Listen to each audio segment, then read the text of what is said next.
Good morning students. आज हम part number 8 cell unit of life में गोल्जी बॉडीज गोल्जिकाएँ नामक जो कोशिकांग है उसका अध्ययन करेंगे। तो देखिए, जो कोशिका होती है उसमें केंद्रक के पास एक सघन घना जालिकावत संरचना कैमिलियो गोल्जी नामक वैज्ञानिक को दिखाई दी थी, और जिसे कैमिलियो गोल्जी के नाम से ही गोल्जिकाएँ नाम दिया गया। लेकिन पहले कैमिलियो गोल्जी ने उसे जो नाम दिया था वो दिया था एपरेटो रेटिकुलर इंटरनो। लेकिन बाद में चूँकि इसकी खोज की थी कैमिलियो गोल्जी ने, तो गोल्जी इनका सरनेम है, इसीलिए इसको गोल्जिकाएँ कहा गया।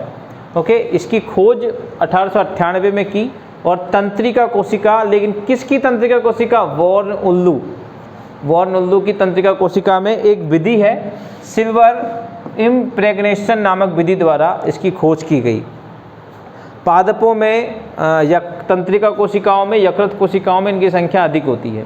इसके अलावा जिन कोशिकाओं का कार्य स्त्रावण करना होता है, जैसे अग्नाशय है, जैसे थायराइड ग्रंथि में थायराइड कोशिकाएं हैं, अग्नाशयी कोशिकाएं, थायराइड कोशिकाएं, इसके अलावा आपकी स्तन कोशिकाएं, जिनके माध्यम से स्त्रावण होता है, वहाँ भी इनकी संख्या अधिक होती है। क्योंकि गोल्जिकाएँ का मुख्य कार्य क्या है? स्त्रावण करना ही होता है। मतलब गोल्जिकाएँ का मूल जो कार्य है वो है स्त्रावण। अतः स्त्रावण करने वाली कोशिकाओं में इनकी संख्या अधिक होती है।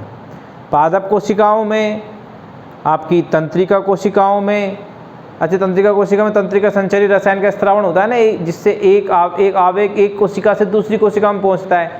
इसके अलावा यकृत कोशिकाओं में, और आपके मैंने बताई आपको अंतःस्रावी ग्रंथियों की जो कोशिकाएं हैं, अग्नाशयी कोशिकाएं भी है आपकी, थायराइड कोशिकाएं भी आपकी हैं, स्तन कोशिकाएं भी है, और जितनी भी ग्रंथिल कोशिकाएं हैं जिनका कार्य स्त्रावण करना होता है, उन सभी के अंदर गोल्जिकाएँ की संख्या अधिक होती है। यकृत कोशिकाओं में इनकी संख्या एक कोशिका में 50 या इससे अधिक भी हो सकती है। ओके, इसकी खोज की थी कैमिलियो गोल्जी ने 1898 में। वॉर्न उल्लू की तंत्रिका कोशिका में सिल्वर इम्प्रेग्नेशन विधि द्वारा इसकी खोज की गई। जालिकावत संरचना की जानकारी दी कैमिलियो गोल्जी ने, और एपरेटो रेटिकुलर इंटरनो नाम दिया। फिर बाद में कैमिलियो गोल्जी के नाम के आधार पर इसे क्या कहा गया? गोल्जिकाएँ कहा गया। किसके आधार पर? गोल्जी सरनेम है ना साइंटिस्ट का जिसने इसको खोजा था, कैमिलियो गोल्जी, उसी का आधार पर इसको नाम गोल्जिकाएँ दिया गया। ओके, अब इसमें हम बात करें तो ये जो आपको चपटी, नलिकाकार, चिकनी, ये जो संरचनाएं दिखाई दे इनको बोलते हैं कुंडिकाएँ, सिस्टर्नी। प्रत्येक गोल्जिकाएँ में लगभग 3 से 7 सिस्टर्नी होती है, जिनका जो व्यास है 0.5 से 1 μm माइक्रोमीटर तक होता है। इन 3 से 7 सिस्टर्नियों के अलावा सूक्ष्माशय और बड़ी स्रावी नलिकाएँ, रिक्तिकाएँ मिलकर गोल्जिकाएँ का निर्माण करती हैं। यानी गोल्जिकाएँ के अंदर मुख्य जो भाग है वो तो सिस्टर्नी है, कुंडिकाएँ हैं। 3 से 7 समानांतर चपटी, कलामय, चिकनी कुंडिकाएँ या सिस्टर्नी पाई जाती है, और 2 सिस्टर्नी के मध्य जो अवकाश होता है वो लगभग 20 से 30 नैनोमीटर होता है। कितना होता है?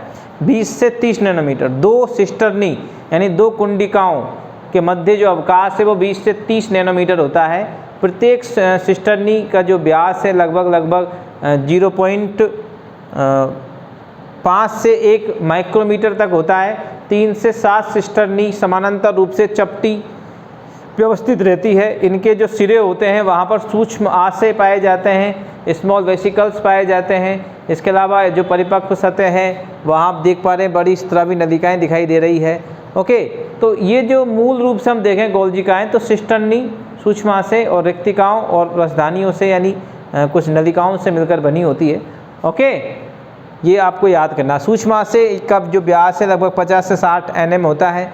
ओके, अब हम बात करते हैं, आगे आते हैं। तो गोल्जिकाएँ चपटी व चिकनी कला में सिस्टर्नी यानी कुंडिकाओं के समूह होते हैं, और ये सिस्टर्नी कितनी? 3 से 7 सिस्टर्नी के समूह होते हैं जो समानांतर पंक्तियों के रूप में व्यवस्थित होती है। सिस्टर्नी से संबंधित कुछ आशय व रिक्तिकाएँ भी पाई जाती हैं। ओके, इसमें देखिए एक तो निर्माण फेस है और एक परिपक्व फेस है, यानी ये तो सिस और ये ट्रांस, इसको बोलते हैं परिपक्व फेस। परिपक्व फेस होता क्या है, अंतःप्रदव्य जालिका का जो आपका द्रव है उस द्रव को संवेष्टि पुटिकाओं के रूप में यहाँ से प्रवेश करते हुए परिपक्व फेस से स्रावित कर दिया जाता है। इसका मतलब अंतःप्रदव्य जालिकाओं से लाइसोसोम गोल्जिकाएँ का सीधा संबंध होता है। और गोल्जिकाएँ के जो सूक्ष्म से दिखाई दे रहे हैं ये बाद में जाकर लाइसोसोम का निर्माण करते हैं, यानी अंतःप्रदव्य जालिका से बनी गोल्जिकाएँ और गोल्जिकाएँ से फिर बनते हैं लाइसोसोम, या यूँ कहें कि इन तीनों में सीधे सीधे संबंध होता है। ओके, आगे आइए। अब इसके कार्यों की हम बात करें तो देखो, कार्य तो आपको इसका मुख्य कार्य तो मैंने बता ही दिया, स्त्रावण। और स्त्रावण या फिर हम बात करें तो मुख्य कार्य द्रव्य को संवेष्टित कर बांध कर अंतर कोशिकी लक्ष्य तक पहुंचाना है।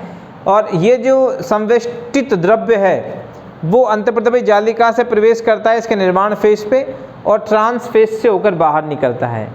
संवेष्टित द्रव्य अंतःप्रदव्य जालिका से निकलकर निर्माण फेज पे प्रवेश करता है और ट्रांस फेज या परिपक्व फेज से बाहर निकलता है। इसका मतलब अंतःप्रदव्य जालिका, एंडोप्लाज्मिक रेटिकुलम और गोल्जी बॉडीज का सीधा संबंध होता है, या कोशिका के बाहर स्त्रावण करना। ओके, ग्लाइकोप्रोटीन ग्लाइकोलिपिड का मुख्य निर्माण स्थल जो होते हैं वो गोल्जिकाएँ होते हैं। तो इसके अलावा लाइसोसोम सूक्ष्म से जो है उसके रूप में लास्ट में जाके वो लाइसोसोम में परिवर्तित हो जाते हैं। तो लाइसोसोम का निर्माण करना भी गोल्जिकाएँ का मुख्य कार्य है। इसके अलावा कोशिका विभाजन के दौरान कोशिका पट्टिका का निर्माण भी गोल्जिकाओं की सहायता से होता है। जो शुक्राणु होता है आपका मेल गैमेट स्पर्म में जो आपका ऊपर टोपीनुमा संरचना है उसके ऊपर एक एक्रोसोम नामक भाग पाया जाता है। एक्रोसोम के माध्यम से हाइल्यूरोनिडेज एक आपका एंजाइम है जिसके माध्यम से अंडाणु की भित्ति को गलाने का वो कार्य करता है। और ये एक्रोसोम जो है जो अंडाणु की भित्ति को गलाने का कार्य कर रहा है उसका निर्माण जो होता है वो शुक्राणु के यानी एक्रोसोम का निर्माण किसके माध्यम से होता है, गोल्जी बॉडीज के माध्यम से या गोल्जिकाएँ के माध्यम से होता है। बहुत ज़्यादा महत्वपूर्ण है क्योंकि यदि एक्रोसोम का निर्माण नहीं होगा तो अंडाणु की भित्ति को गला नहीं पाएंगे और अंडाणु की भित्ति नहीं गल पाएगी तो निषेचन नहीं हो पाएगा, निषेचन नहीं हो पाएगा तो युग्मनज नहीं बन पाएगा और युग्मनज नहीं बन पाएगा तो जीवन की उत्पत्ति ही नहीं हो पाएगी। मुख्यतः हम जिनकी बात कर रहे हैं लैंगिक जनन की, किसकी बात करें, लैंगिक जनन की। लैंगिक जनन में निषेचन और युग्मक संलयन दोनों महत्वपूर्ण घटनाएं होती है और उसके लिए अंडाणु की भित्ति को गलाना महत्वपूर्ण है और उसके लिए एक्रोसोम का बनना महत्वपूर्ण है और एक्रोसोम का निर्माण होता है गोल्जिकाएँ के माध्यम से। ओके, आगे आए तो कोशिका झिल्ली का निर्माण जो होता है वो लाइपोप्रोटीन की सहायता से होता है और लाइपोप्रोटीन का स्त्रावण जो होता है वो गोल्जिकाएँ के माध्यम से होता है। सूक्ष्माशयों में वसा प्रोटीन आदि का संग्रह भी किया जाता है। तो कुल मिला के गोल्जिकाएँ आपका एक मुख्य कोशिकांग है जो यूकेरियोटिक कोशिकाओं में पाया जाता है और अंतःप्रदव्य जालिका और गोल्जिकाएँ का सीधा संबंध होता है। गोल्जिकाएँ 3 से 7 चपटी समानांतर व्यवस्थित सिस्टर्नी या कुंडिकाओं से निर्मित एक संरचना है। इसके अलावा इसके किनारों पर सूक्ष्म आशय और बड़ी रसधानियाँ या रिक्तिकाएँ उपस्थित होती है। इसमें 2 सतह होती है, एक निर्माण सतह जहाँ संवेष्टित द्रव्य का निर्माण होता है और दूसरा परिपक्व सतह जहाँ से उस द्रव्य को पुटिकाओं के रूप में बाहर निकाला जाता है, इसे परिपक्व सतह कहते हैं।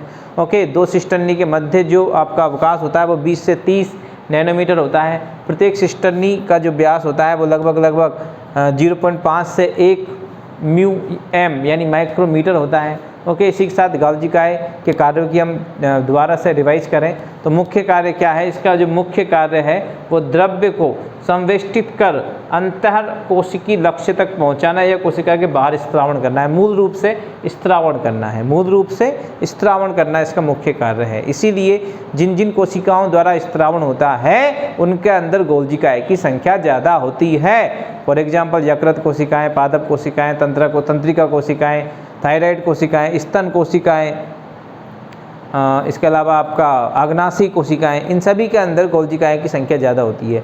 यकृत कोशिका की प्रत्येक कोशिका में 50 या इससे अधिक तक भी गोल्जिकाएँ पाई जा सकती है। लाइसोसोम का निर्माण कोशिका विभाजन के दौरान कोशिका पट्टिका का निर्माण शुक्राणु के एक्रोसोम का निर्माण आवश्यक लाइपोप्रोटीन का स्त्रावण कोशिका झिल्ली के निर्माण के लिए वसा में प्रोटीन का संग्रह किया जाता है सूक्ष्माशयों में। ये कुछ प्रमुख कार्य गोल्जिकाएँ के हैं। इसी के साथ आपका गोल्जिकाएँ नामक कोशिकांग जो होता है वो होता है समाप्त। धन्यवाद।